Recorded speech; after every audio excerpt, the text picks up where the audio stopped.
If there's one thing Unicorn Overlord is being near universally praised for, it's what it represents as a return to form for the subgenre of real-time strategy RPGs.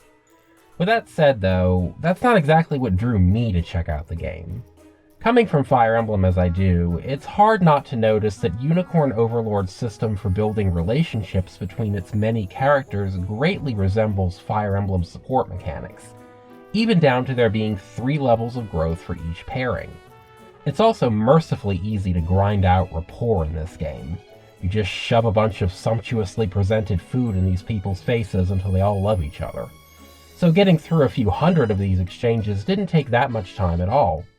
That wasn't the only social sim element that Unicorn Overlord lifted from modern Fire Emblem either. There's also the Ring of the Maiden, an item that main character Alain can gift to any other character with whom he shares a sufficiently strong bond. In other words, he's maxed out his rapport with them. Don't be deceived by the name. The Maiden here technically references a character from an in-universe legend bonded to the mythical beast of the title, and the exact nature of the ceremony tied to it is framed in carefully neutral terms. Alain's a future king in search of a queen, of course, but the game does indeed give him the option to form a covenant with any other character who can earn rapport points. This includes no fewer than 29 men, who will receive the same mechanical benefits as their female counterparts should Alain gift them with the Ring of the Maiden, as well as satisfy the conditions for reaching the game's best ending. Most of the scenes where they receive the ring do point out that they didn't expect this of their leader, and that it's unusual in their world for what is effectively a marriage proposal to occur between 2 men. As such, we get to witness something that modern Fire Emblem, with its script-sharing, gender-variable avatars, never could give us: verbal acknowledgement that its characters are pursuing some type of same-sex relationship. Now, I firmly acknowledge here that I'm giving the writers of Unicorn Overlord far more credit than they deserve. This is still a relentlessly heteronormative game, one that presumes that just about any playable female character will fall in love with and marry Alain, even in the absence of any chemistry between them, or in spite of any prior attachments they may have. This overtly romantic angle plays out in some cases even in early rapport conversations, or in those that don't feature Alain at all but still center on the character's attraction to him. There's an unintentionally humorous consequence to all this if you do enough grinding, that of watching Alain two-time around 30 women all across the continent and at last put a ring on just one of them when he's ready. That this can potentially undercut various implied sapphic romances is merely a side effect, and a consequence of these types of relationships in media being written in such a way as to ensure that these women are still perceived as available to a presumed male audience. The presumption of heteronormativity is felt even more strongly among the male cast, in how many of their ring conversations amount to the game laughing at you for having picked a guy, and then don't even attempt to be creative in the epilogue about the many ways that a romantic relationship between men could play out in this scenario. In the grand tradition of lazy fantasy properties, Unicorn Overlord can imagine elves and dragons and furries and even magical body-snatching ghosts, but not same-sex relationships. It was evidently quite the joke to the developers that the player would still choose to pair Alain with a man, even when presented with a wealth of buxom women with a variety of designs and states of undress, up to and including Alain's first cousin who looks exactly like his mother. And yes, he will marry her.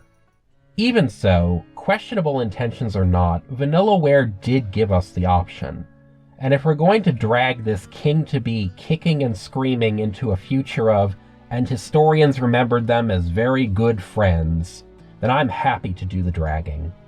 I'm certainly not going to trust the opinions of the sorts of people who initially leaked the game's endings on 4chan, because that place isn't exactly known for its understanding of nuance or sensitivity toward, well, anything, really. I've taken the trouble to go through each of the 29 male Ring of the Maiden options, holding them up against their various rapport conversations, as well as doing my best to take them at face value in terms of how feasible it is that they'd actually lead to anything after the credits roll. There's a few hidden gems here, but we're going to be sifting through a fair bit of no homo to get to them. We're truly scraping the bottom of the barrel here for gay subtext, people. On that note, let's get the hard no's out of the way first.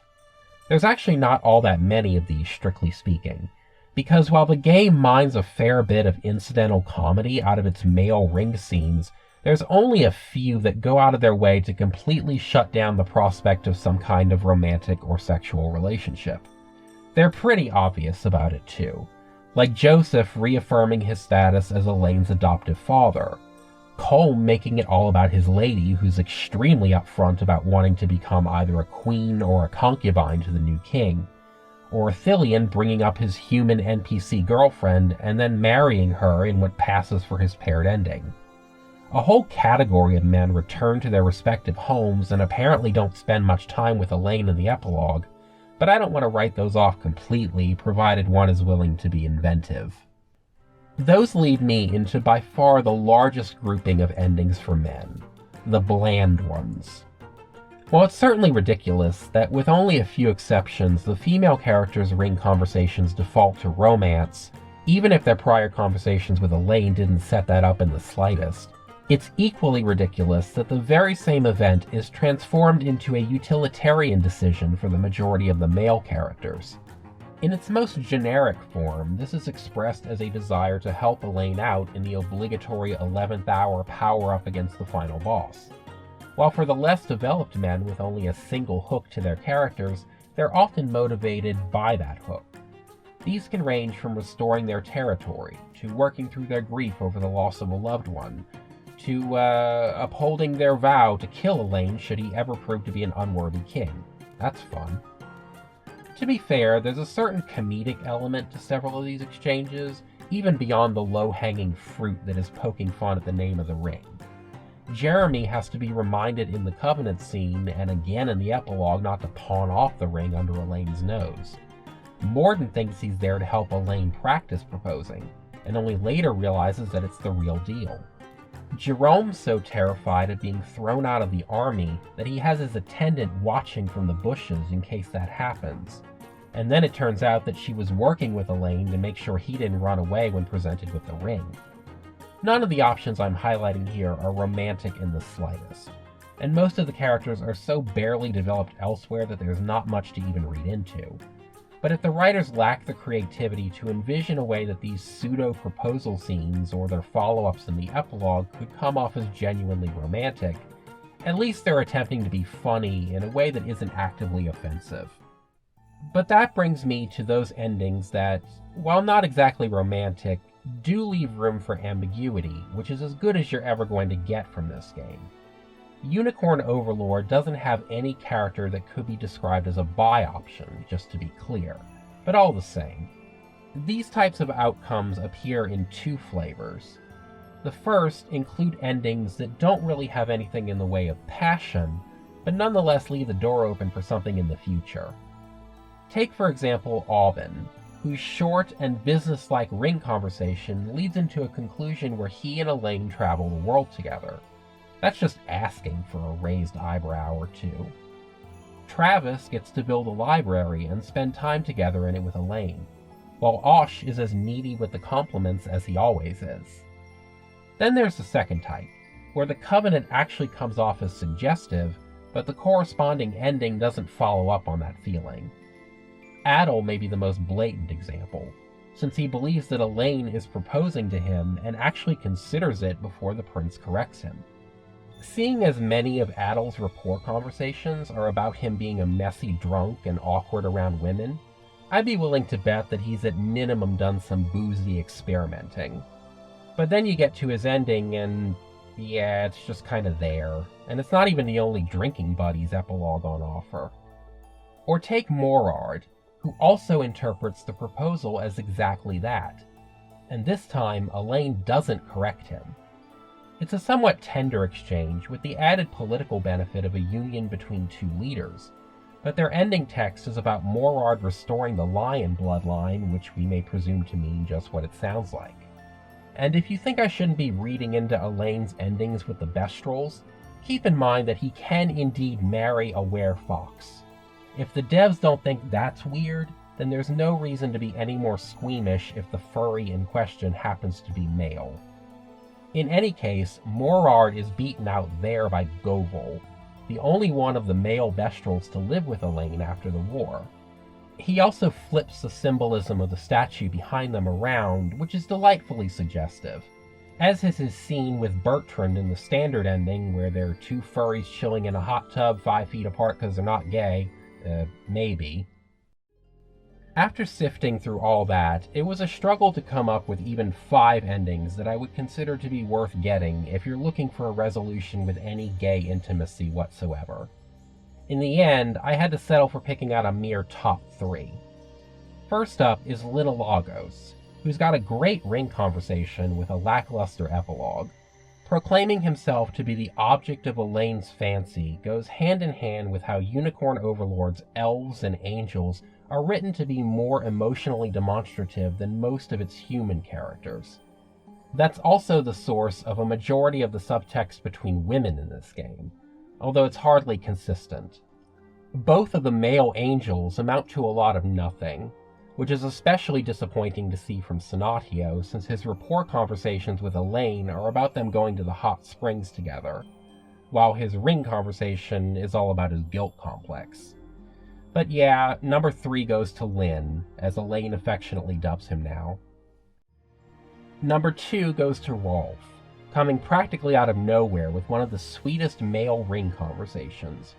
It's a rare instance of Alain being the one pledging to be at the other character's side, and also features Rolf vowing not to let anyone tear them apart. Their epilogue sends them off with dividing up the task of rebuilding Cornea and going hunting together. Insert the obvious innuendo about men getting lonely out in the wilderness, and go from there. At least I'm pretty sure that's how that works. I'm a city boy, I've never gone hunting. My top pick for the male Ring of the Maiden option, most likely to work out as one of those historical good friends if you know what I mean situations, is Gilbert. The Prince of Drakenhold initially takes the invitation as a political maneuver, a proposed union of his kingdom with Elaine's. Color me surprised, someone on the writing team actually thought about the pragmatic possibilities of a same-sex union in a pseudo-historical fantasy setting. Congratulations, you get a sticker. Furthermore, if you get Gilbert's epilogue, you'll still get Virginia's solo ending, in which she marries and has children with him. Gilbert can legitimize the union with a marriage into the same royal family, and he and Alain can go on exploring their bond, while Virginia has Leia tending to all of her needs. There may not be a ton to build off here in rapport conversations, but this lavender marriage is a win-win for everyone involved, including the characters' respective kingdoms. Apologies, though, if that still fails to impress. I may have years of experience in reading liberally into gay subtext, but I'm not a miracle worker. Even if it nominally allows the player to choose a male companion for Alain, at the end of the day, Unicorn Overlord defaults into heteronormativity like so many other games like it. It's certainly not a title I would recommend on that basis alone, or on the strength of its character writing for that matter, which is mid-tier Fire Emblem level at best. Still, these scenes can be good for a few laughs, and there's a certain entertainment value in getting to pair off Alain with another guy, such that he's denied a likely underdeveloped marriage. When you're used to existing outside the target demographic of most media, you take your small victories where you can get them. If you've played Unicorn Overlord, how do you feel about the whole Ring of the Maiden situation? If you haven't, let me know down below what got you to watch this video. I'm always a bit hesitant about making content on media other than Fire Emblem on account of that being the niche that YouTube has stuck me in. So it's good for me to hear how my other stuff comes across. Anyway, like, subscribe, all that standard stuff. Au revoir.